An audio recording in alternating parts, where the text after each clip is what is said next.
everybody get your vibrators because we're going on sex strike. It's insane. Yeah.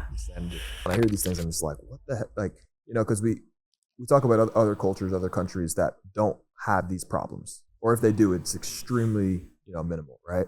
And to me, I'm just like, how long until, you could argue the West is already crumbling and falling, right? But how long until like we're just wiped out completely on this side of the world? And what do you guys think are some things that would need to be done in order to actually go in the right direction? I think it goes back to what we covered already, traditional roles, conservative, religious, close to God, being family oriented, not being materialistic. Social media honestly has destroyed everything. And I believe that if I were to control the world for 24 hours, I would shut down social media. Yeah. And people will have to get back to their natural habitat. I would remove all the technology that facilitates a lot of things, and people and women will have to go back to their traditional gender roles. In a lot of countries, it's literally illegal to be gay, right? So do you think absolutely. those hard lines would need to be drawn? Yeah. We need to get that extreme to fix it? I think so. I think so. If I were president, unfortunately, I don't care about the viewers that is going to be offended, I would make it illegal. And if you want to do something, make it in the comfort of your own home. I don't need to know about it. Society doesn't need to know about it. That's between you and or you and God, even if you don't believe in him. And at the end of the day, you deal with the consequences. However, normalizing it, putting it in front of children, and making it cool to be gay, because there's a lot of cases where, I was born with it. A lot of cases people choose to be, and it's funny because there's a chick that reacted to Trump being elected, and she was freaking out. She was screaming, and all of a sudden she said, all right, guys, if there was a time for you to hate men and to become lesbian, now it is the time. I was like, I thought it was a choice.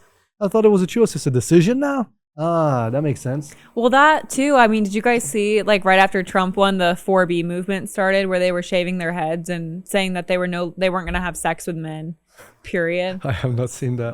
Oh yeah, right after Trump won. I think it originally, this movement started in like Korea or something, but then like the American women adopted it after Trump won, screaming and crying on TikTok. They were shaving their heads, like crying.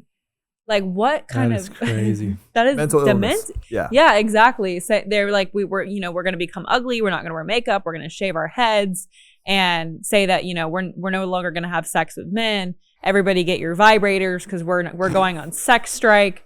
It's insane. Yeah. Insanity. Yeah. Yep. And that is why America has been going down this rabbit hole for the past 15 years, unfortunately. Used to be amazing. Used to be an amazing country from what I hear from my dad in the 70s, 80s, or even before that. So it's unfortunate. And you can see it. People are less happy despite the fact that they have more. Mm-hmm. They're depressed. They're comparing too much. They're materialistics. They live on social media. And they have no progress in their lives. And the depressed people, I always tell people, if you want to cure depression, and if you're depressed, let me take you to West Africa for a week. I'll cure your depression. You will be in survival mode. You'll have to go work. You'll have to get shit done. And you'll suddenly start to like yourself and respect yourself. No time to think about being depressed. Well, because you have purpose, and you're not sitting and scrolling and watching other people's lives all day. The depressed people are the most entitled one usually. They're the one that don't have to worry about surviving on food, water, electricity, a roof over their head. They're sitting usually in a nice little comfortable bedroom with AC on. They have the technology. They don't have to worry about food. They don't have to worry about water. And let me take you to West Africa. And I'll fix you. I got you. Just reach out to me. Send me a solution, DM. Actually. Yeah, we'll fix your problems. Don't worry.